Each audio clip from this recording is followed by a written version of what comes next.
Jack Benny program, presented by America's largest selling cigarette, Lucky Strike. American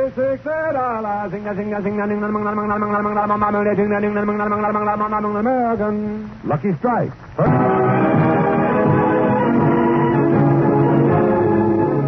The Lucky Strike program starring Jack Benny with Mary Livingston, Phil Iris, Rochester, Dennis Day, and yours truly, Don Wilson.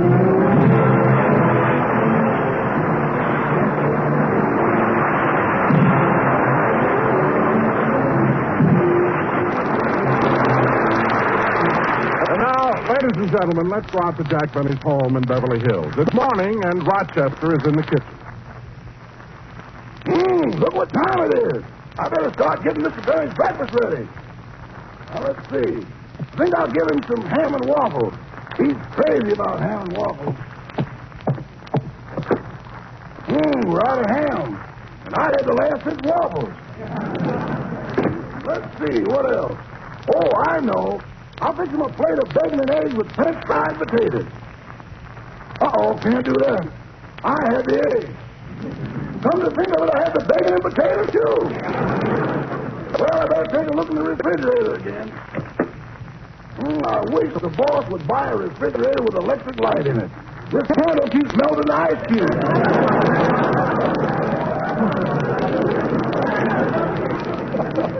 Uh-oh, what's this in the corner? Well, the boss is lucky. Here's some orange juice, some pickled beets, and milk. I'll pour the milk over the beets. If he eats without his glasses, he'll think there's strawberries and cream. Well, breakfast is ready. I'll put it on this tray and take it up to him. Better take him the morning paper, too.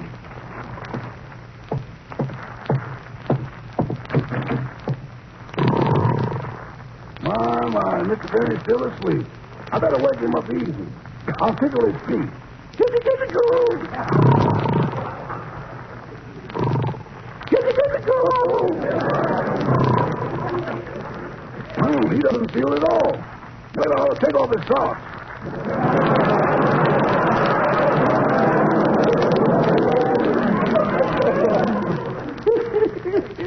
The minute the night gets chilly, he doesn't take any chances. Socks, corduroy, pajamas, earmuffs, and a derby. He's a hard man to wake up. I'll try patting his teeth. What? It's only me, boss. You didn't have to tip your hat. Good morning. Good morning, Rochester. Your gang will be off for rehearsal pretty soon, so you better sit up now and have your breakfast. Okay. I brought you the morning paper, too. Oh, thanks. Whose picture is this on the front page? Looks familiar, but I can't seem to... Oh, it's Dewey.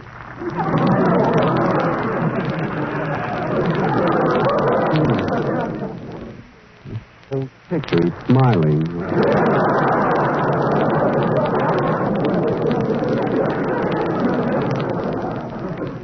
Look at those electoral votes. Dewey carried New York, Pennsylvania, and Kansas. Thurman carried Alabama, Mississippi, and South Carolina. Mary Livingston carried the May Company. Say, I just woke up and I'm pretty sharp. Ain't I, Rochester? If you say so, sir. What? Here's your bathrobe, Mr. Benny. Hey, just throw it over my shoulders. Oh, say, boss, you didn't even touch your breakfast. I know, Rochester, but I don't feel like eating anything. Especially strawberries and cream. I had a terrible night. What's the matter? It's that echo. It's worse than ever now. I even hear it in my sleep. Boss, you must be imagining things. What do you mean imagining things? I tell you, Rochester, it's there and I hear it. If I don't get rid of it soon, I'll go screwy.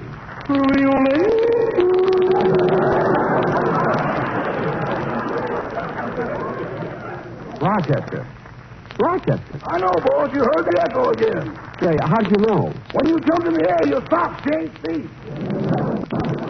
Roger, stop kidding about things like that. Oh, Jack, where are you? See, Miss Livingston's here already. Well, I can rehearse in my bathrobe. Coming, Mary. Hello, Mary. Hello, Jack. Am I the first one here? Yeah. You don't mind if I rehearse in my robe, do you? No, but take off that derby. You look like a plumber's friend.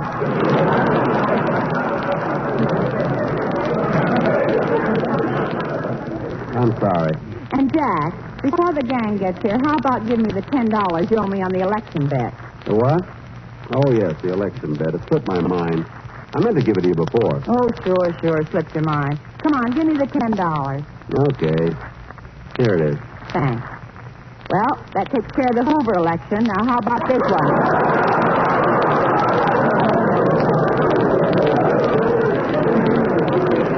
Now, wait a minute, Mary. You can't hold me to that one. He wasn't even on the ballot. What was it, Miss Livingston? He bet that Fred Allen would carry the corn belt. Well, he should have. It's been carrying him for the last 10 years. What a program Fred Allen's got. No jokes and double indemnity. Oh, I don't know, Jack. I think that his program is great this year. Fred Allen is very funny. He is, eh? Yeah, he's improved a lot since my mother started writing for him. Oh, your mother isn't with Bob Hope anymore, huh? Incidentally, Mary, I'm kind of excited. You know, I'm going to be a guest on Bob's program next Tuesday night. Bob's having you on his program? Why? Why?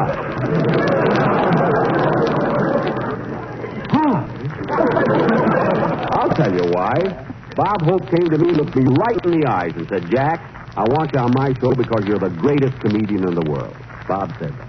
He said you're the most versatile, the most talented, the cleverest, the wittiest, the most sophisticated, subtle, suave, and the way you put over a joke proves that you're a master in the art of humor. How much is he paying you? He said $5,000, but how can you believe a man that can lie like that? Oh, well, we'll come to some kind of an agreement. Yeah, he'll probably give you a bar of Swan soap. I hope not. I'll have to break it in two and give my agent half. Anyway, Mary, what's that? What? Oh, my goodness, it's Dennis. Dennis, what's the matter? April Fool.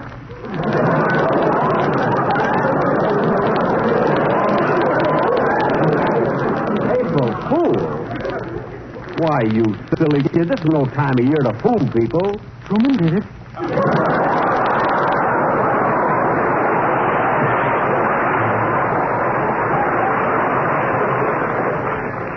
Well, Dennis, don't ever do that again. Gosh, I was so scared my hair stood up. Stood up. It jumped off and ran home to Max Factor. Mary, this is no time for jokes. This kid frightened me so my blood turned cold. Holy ole. There it goes again. Your hair? No, the echo. Oh, for heaven's sake. Mary, it's serious. I tell you, it's making me a nervous wreck. You know, Mr. Benny, last year I used to hear voices all the time. I'd be in my room all alone, and I'd still hear those voices. You did, kid? Well, then you must know how I feel. Didn't it drive you nuts? Oh, no, I was nuts before that. That I can believe. Now, look, kid, before the rest of the gang get here for rehearsal, run over your song, will you? Okay.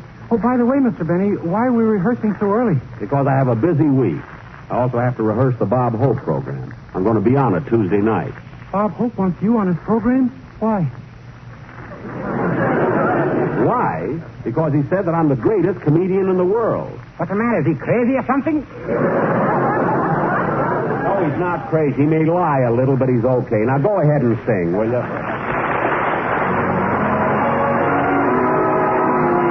That's swell, Dennis. That's swell. That song will be all right. Oh, thanks, but I'm not going to sing it on the program. Why not? Because I'm not getting anywhere. What? I've been working for you for 9 years, and I can't even afford to buy anything. Clothes, shoes, food, or anything. Now, wait a minute, Dennis. I'm not responsible for what you do with your money. What money? What money? I've been giving you checks every week. What do you do with the money you get when you cash them? Oh, cash them.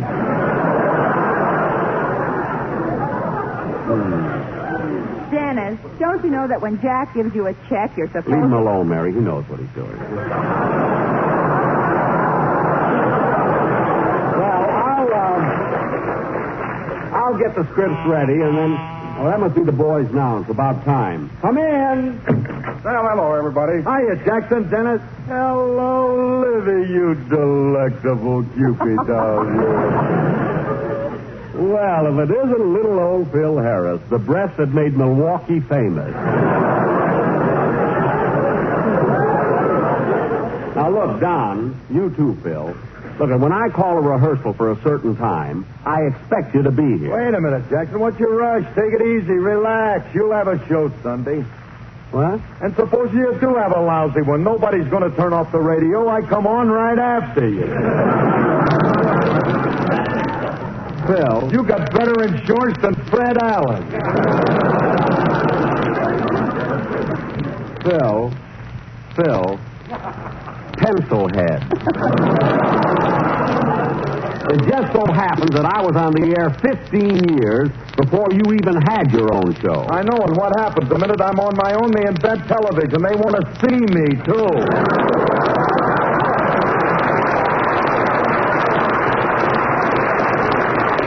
Television? Look, Dad, you better iron out those wrinkles if you want to stick around. What? Them blue eyes ain't going to do it alone. Well, Phil, I'll admit one thing. You're a natural for television. The screen is square, and your head will fit right in it.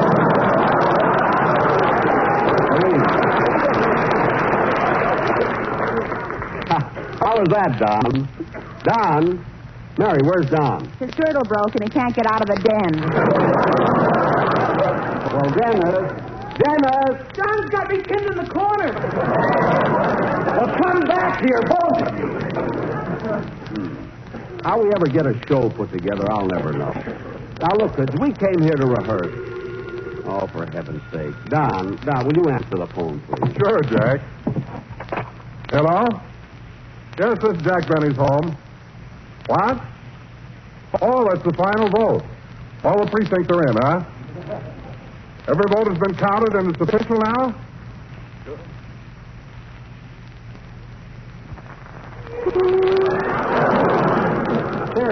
There it is again. The echo. Now, you're all here in this room. I know you heard. I didn't hear nothing. Neither did I. Who heard it? Kid, you're sure you're not ribbing me, are you? No. We just don't hear it. Well, I hear it. I got to do something. I even hear it in my sleep. Well, Jack, why don't you do like I asked you to? I've been asking you for 3 weeks to go to a psychiatrist. Yeah, I guess you're right, Mary. I'll have to go to some doctor. Well, I know a wonderful psychiatrist. Why don't you let me take you there? Okay, Mary, the quicker the better. But what about the rehearsal? Oh, we can rehearse tonight. All right. We'll rehearse tonight, kid. Come on, Mary, let's go.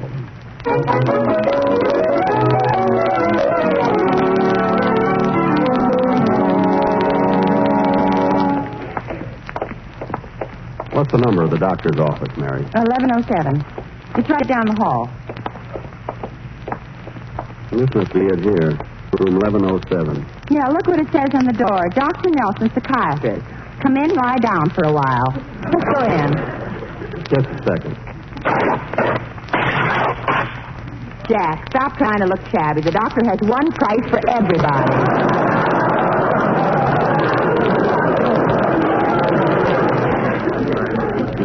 I'll have to pin my sleeve back on.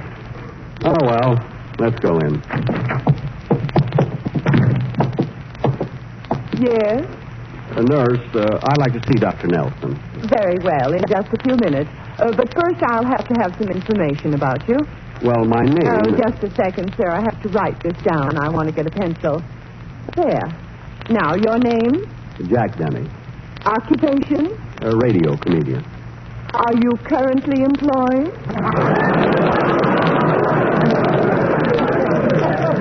Yes, I am. And now for your financial status. What is your bank balance? Well... You better get another pencil, nurse. Mary, please. We'll go on to the next question. How tall are you? 5'11". Your weight? 165. Your eyes? Well, they're blue, aren't they? Bluer than the lips of a schoolboy at 40 below.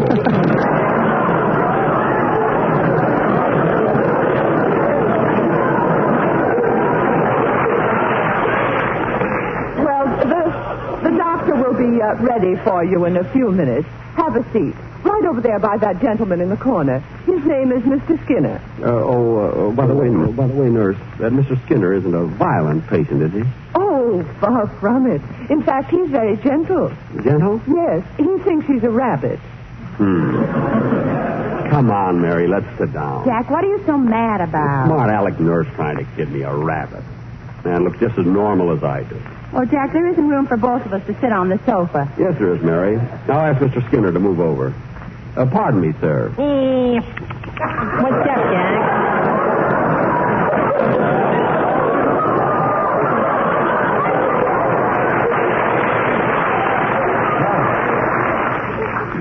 Gosh, you hear that, Mary? What's up, Doc? You really do think you're a rabbit, huh? Yeah, but Dr. Nelson has helped me a lot. He has? What is his treatment? Oh, he uses applied psychology. He tries to make me think I'm something else. Right now, he's trying to convince me I'm a pig. A pig? That's all, folks. Oh. Hey, Mary. Yes, Jack. No, it's a shame this guy is crazy. He's almost as talented as Mel Blanc. Hey, Bud. Yes, Mr. Skinner. I told you all about myself. Now, what are you here for? Oh, it's really nothing very serious. It's just something that bothers me. You see, I'm a comedian. Oh, on the stage? No, radio. Radio lady? There it goes again. Mary, you heard it that time, didn't you? No, Jack, I didn't hear a thing, and calm down. But there was an echo. Nurse, you heard it, didn't you, Nurse? Well, no, I'm sorry. Mr. Skinner? Mr. Skinner, where are you going? I'm getting out of here. This guy's nuts.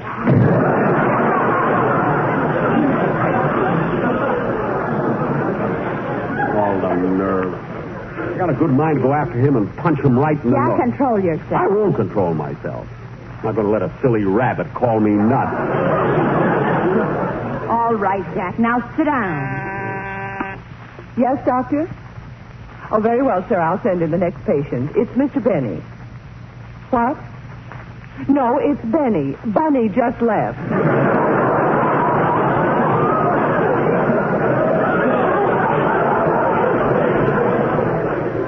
Yes, sir. Go right in, Miss Benny. Okay. You wait here for me, Mary. All right, Jack, and don't be nervous. Oh, Mr. Benny. Yes? The doctor may want to examine your head. Take off your derby. Thank you.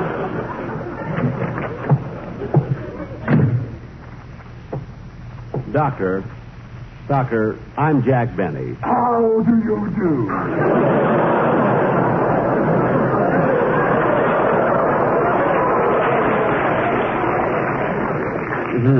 And now what can I do for you?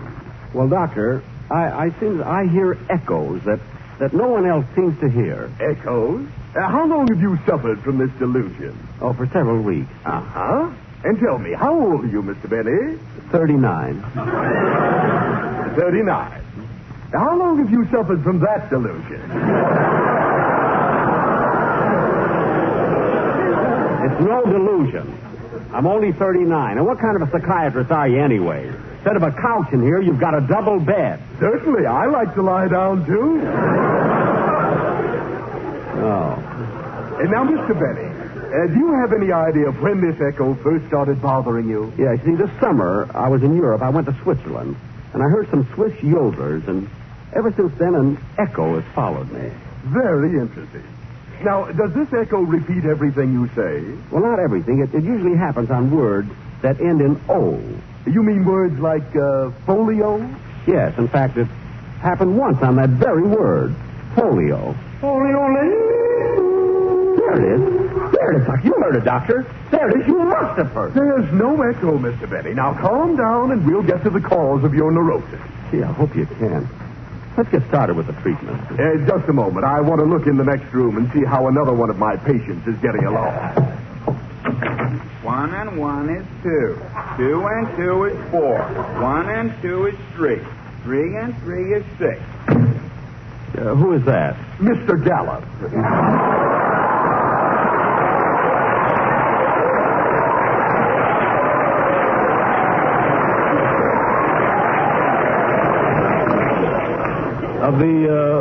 Of the Gallup poll? Yes. Roper's still working on 1 and 1.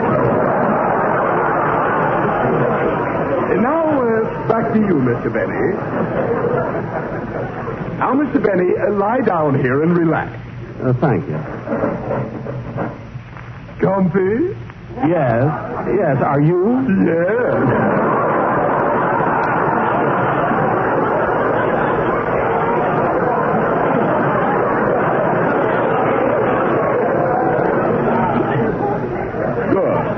And now we'll start with the color association test. Now, I'm going to name a color, and as quick as you can, you tell me exactly what comes into your mind. Ready? Yes. Black, White. blue, Red. orange, Yellow. green. Money.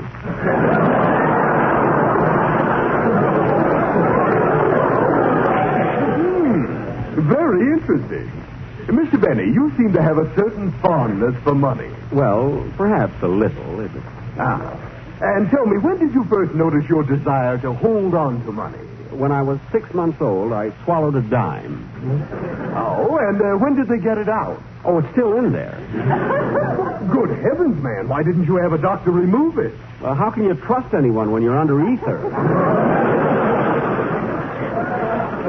Well, Mr. Benny, you've got to have confidence in... pardon me. Yes, nurse? Oh, Dr. Nielsen, Mr. Skinner came back. Oh, does he still imagine he's a rabbit? I think so. He just cut 2 holes in his hat for his ears. Well, throw him a carrot and I'll see him later. And now let's see, where were we? Doc, please, about that echo. Oh, yes.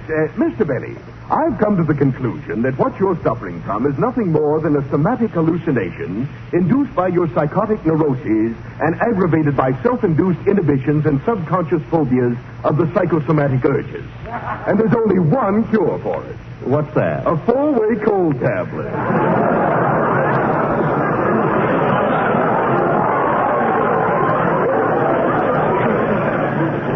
A cold tablet?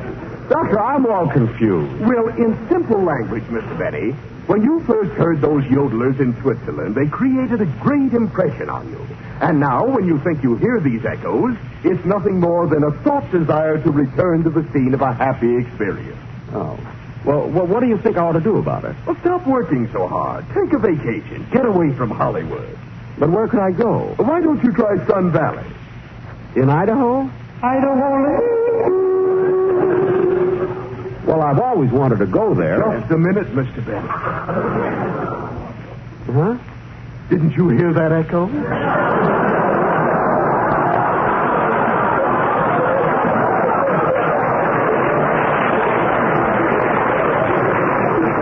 No, there was no echo that time. That's funny. I could have sworn I heard one. Oh, no. You see, it couldn't happen on a word like Idaho. It usually happens on words like I told you before. You know, like folio. Folio? Folio. There it goes again. There it goes again. You heard it that time, didn't you, Mr. Benny? Didn't you? No. I didn't hear anything. But you must have. Calm down, Mr. Nelson. There's no echo now. As you explained, it was just a figment of my imagination. Then why am I hearing it? I don't give a hoot about Switzerland. Well, thanks for helping me, Doctor. I feel a lot better. Oh, wait a minute. Don't leave me now. Don't go. Don't go, Leone. There it is again. I don't want to be alone with that thing. Mr. Benny. What's wrong with that doctor? Oh, well, I better get out of here. Oh, there's Mary sitting in the corner. Mary, I'm all cured. And it was the simplest thing in the world. The doctor talked to me for a few minutes, and then Mary, what's the matter? Mary.